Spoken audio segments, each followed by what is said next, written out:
Devemos amar o próximo ou porque ele é bom ou para que se torne bom.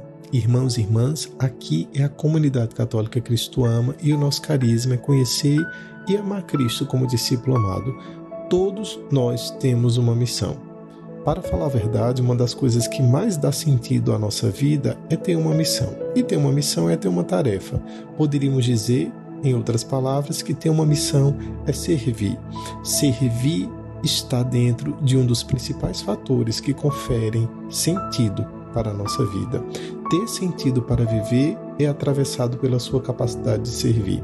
Se você entender que servir a alguém, servir ao próximo, ter uma tarefa a se cumprir, ter uma missão, pode trazer para você sentido de vida, com certeza a sua vida sempre estará de alguma maneira preenchida. Observe, por exemplo, uma mãe. Muitas vezes o que dá sentido para uma mulher viver, superar seus desafios, é o fato dela saber que ela tem filhos que dependem dela, que precisam ser cuidados. Quantas mulheres eu já escutei dizendo que depois que tiveram filhos passaram a se cuidar mais, ou começaram a ser mais responsáveis com a própria vida porque agora elas têm um para que viver, que é cuidar e educar daquela pessoa que ela ama tanto, que é o seu filho ou a sua filha.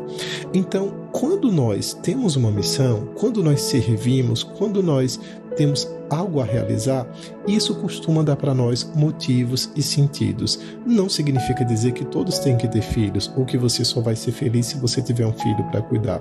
Foi só um exemplo, mas a partir desse exemplo nós podemos perceber que a nossa vida está repleta de outras possibilidades em que nós podemos colocar em ação a nossa capacidade de serviço, a nossa capacidade de realizar tarefas e de, portanto, dar para nós mesmos a oportunidade de sermos mais felizes, porque nós vamos encontrando sentido para viver à medida que nós vamos estabelecendo metas, nos doando, servindo, cuidando e realizando missões.